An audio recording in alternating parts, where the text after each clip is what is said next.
Hi, I'm John Finn, and welcome to Bootcamp 2025. This is week 3, rhythm and timing.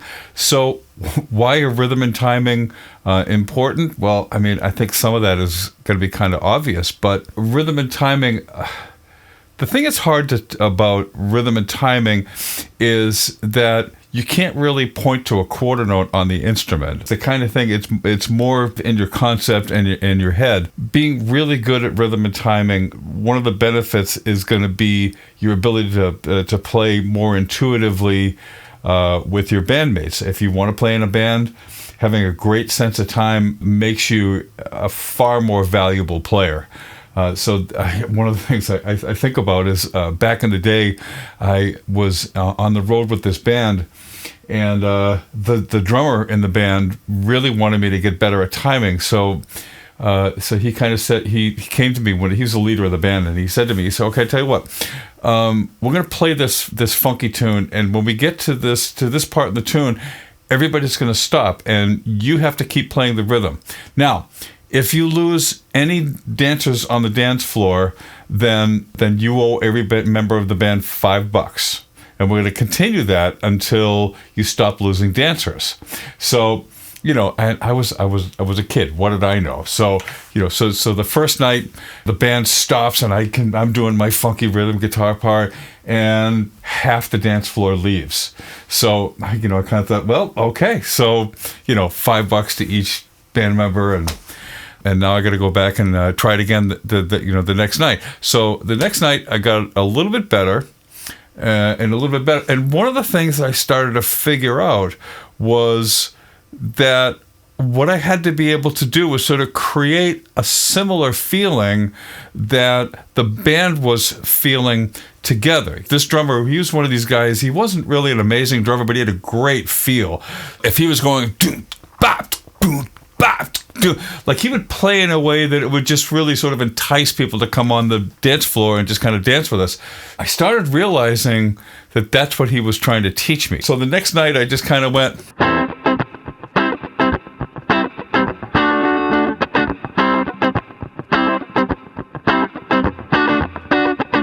and I started realizing that the thing was that I really had to assert where beat 1 was, and then really make that beats 2 and 4, where the backbeats were, really kind of swing. So it was just kind of creating that relationship of assert where beat 1 is, and then just try to get beats 2 and 4 to kind of happen naturally off of that. So that was an important moment for me. Practicing. How do you get better at rhythm and timing? Well, there's a bunch of great resources on YouTube. It's just like get on YouTube and type in backing track, and then you'll get all kinds of stuff that you can play on top of, and that's really useful. The big downside of doing that is that the backing track will play, but it won't ever respond to anything that you do. That really makes a difference. When you're playing with a live group of musicians, one thing that's going to happen is that what you play is going to be influenced by what you hear other people do around you, and that the players you're playing with are going to respond to what you're doing. Hopefully everybody's contributing something important, and it just kind of makes the music better. That's the ideal. Now, if you've got a strong sense of time and groove, then you're going to be bringing a lot to the table. And by the way, if you want to start playing with bands, get your rhythm guitar playing together, because on a bandstand, it almost doesn't matter what style you're playing. You're going to be playing rhythm guitar most of the time. So it's a really good thing to get good at, I think. Another thing you can do is you can get a drum machine and have it play a groove, but you kind of run into the same problem that it sort of simulates what it's like to play with a real drummer. But the drum machine's never going to listen to you, and is never going to respond to what you're doing. For that reason, I like using a metronome, because when I'm home practicing, first of all, one of the things I should say about that is that when I'm home practicing, the things I practice usually never sound good, because I'm always working on something that I'm not very good at doing. So I've gotten really used to the idea that when I'm home practicing, things I do aren't going to sound very good for a while, until I've really just kind of put the time in, and that kind of goes with the territory, I think. So when I'm working with a metronome, the metronome what I'm trying to do is I'm trying to make friends with the metronome. A lot of times what I'll do is I'll sort of make a decision about something that I'm going to practice. Let's say I'm doing a chromatic scale as eighth notes. So I'm going to turn the metronome on here. Well, no, that's set to 25 beats a minute, which we're going to use later. Let's say 100 beats a minute. Okay, and I'm going to play a chromatic scale starting on C, playing eighth notes. Okay, so first thing I'm going to do is I'm just going to sit and listen to the metronome for a moment so that I have an idea of what that feels like, because every tempo feels a little bit different, doesn't it? Okay, so here's a chromatic scale. 1 and 2 and 3 and 4.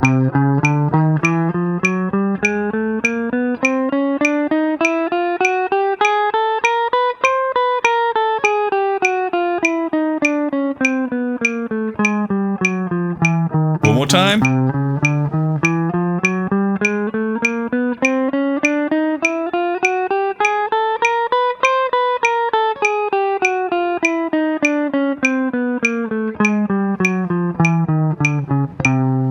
And as I'm doing that, one of the things that I'm trying to do is I'm trying to pay close attention to just keeping what I'm playing lined up with what the metronome is doing. Now, if I can't do it cleanly, what I'm going to do is I'm going to keep slowing the metronome down until I can play it cleanly at the tempo that the metronome is dictating. So for the time being, my job is to try to lock with what I'm playing to what the metronome is, and that's your goal. If I wanted to play it faster, let's see, I might turn. Let's try 115. Okay. Da, da, da, da, da, da, da.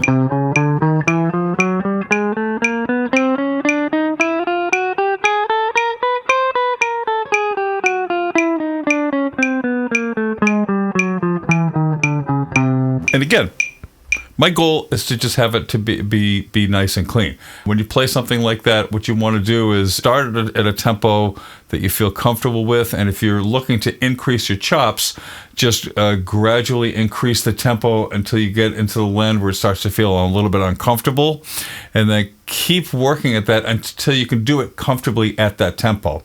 If you keep doing it, you'll eventually get there, and then you just kind of push it up a couple of more ticks if you're looking to increase your chops. However, playing to a metronome isn't always about learning to play faster and faster. We guitar players sometimes get caught up in, I want to play faster.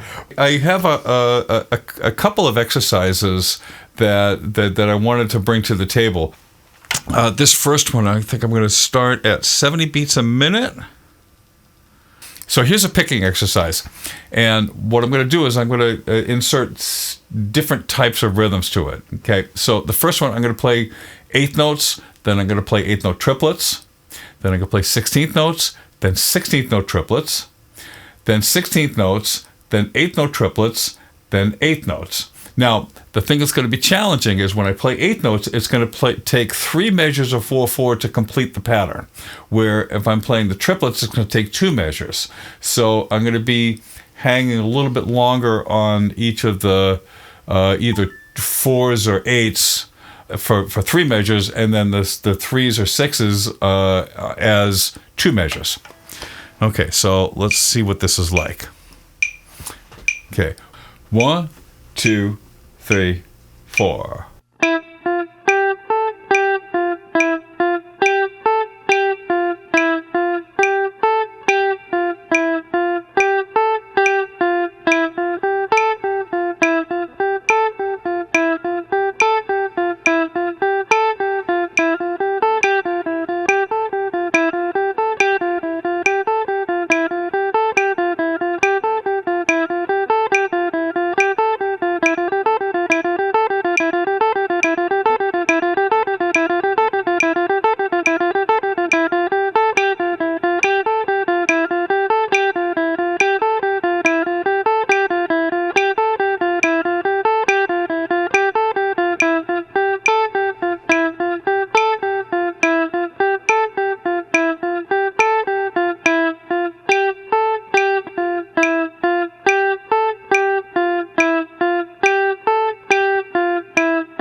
So that's an interesting one to try. It took me quite a bit to be able to get that smooth, particularly the transitions. One thing I found that was really useful is when I'm transitioning from eighth notes to eighth note triplets, my brain starts processing what does the eighth note triplets sound like slightly before I get there. So, and usually my approach usually is something like, just when I do the transition, make my best guess as to how much faster it should be, and then just listen closely to where the metronome is.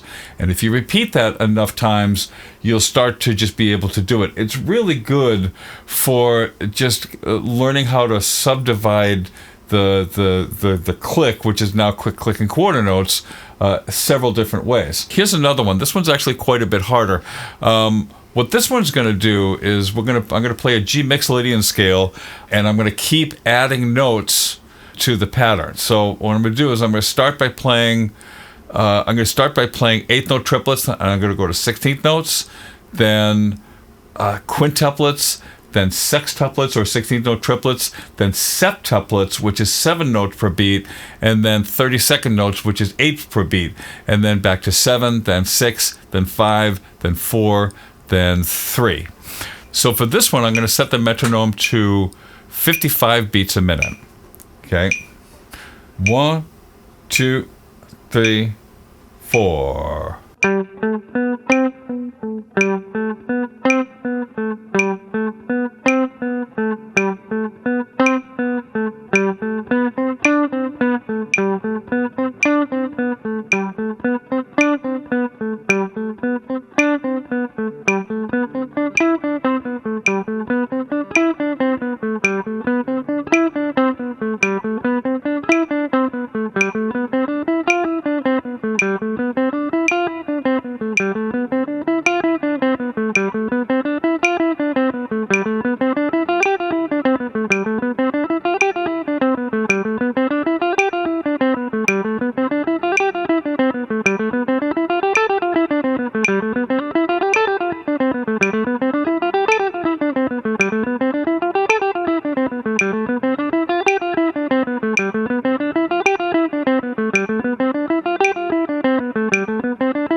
Okay, so now let's check out some ways to practice with the metronome that, like I was saying earlier, make friends with the metronome. And more specifically, here are some ways that you can learn to improve your own sense of time. I'm going to start this demonstration by doing it this way. I'm going to set the metronome for 100 beats a minute, and I'm going to play a little funk groove to that. So here's 100 beats a minute. Okay, and here's a little funk groove.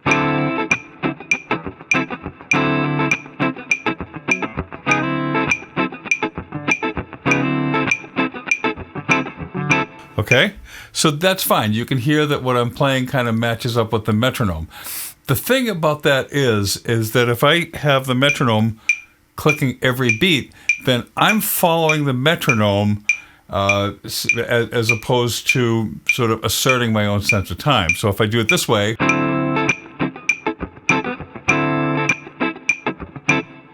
so what I'm doing is I'm listening to the sound of each metronome and just trying to match what I'm playing as closely to the metronome as possible.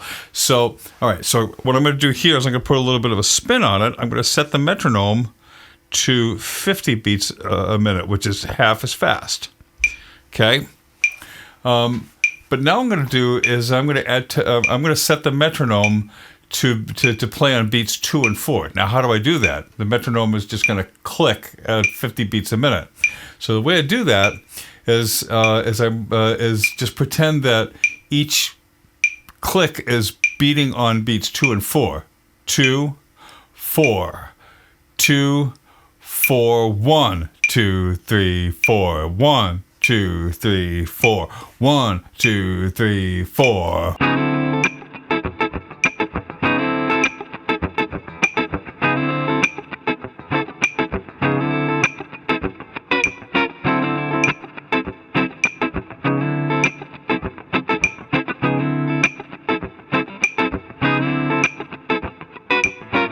Okay. Now, when I do it that way, one of the things that's going to be happening is that I have to assert where I hear beat 1, and then as the metronome plays on beats 2 and 4, it gives me the opportunity to kind of check in to see where I'm at with the beat. In this way of practicing, I'm asserting where beat 1 is, and then I'm checking in where beats 2 and 4 are, and then it's just a constant kind of push and pull. And being good at that really improves your sense of time, because you're asserting and then listening and then asserting and then listening. So it's a very sort of active way to think about it, as opposed to just kind of a follow the leader kind of a mindset. Once you get that, then the next thing, what do we do then? So another thing we could do is I'm going to set the metronome to 25 beats a minute, which is, again, half as fast. And this time, the metronome is going to be clicking on beat 4 only. What's going to happen is that as the beats get further and further away, what I would call your internal clock has to be stronger. And again, it's a question of, like, put it where you think it is, and then listen to the results, and then keep adjusting until it kind of sits nicely. Once it starts to sit nicely, then you just kind of have to let it sit nicely, but it takes time. So here's 25 beats a measure. 1, 2, 3, 4. 1, 2, 3, 4.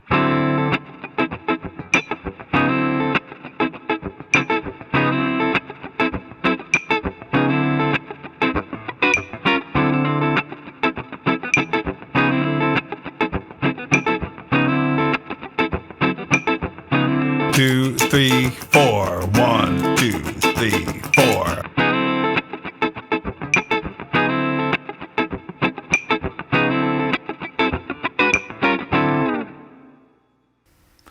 So that's it for now. I look forward to seeing you for week 8 style explorations. Thanks for watching.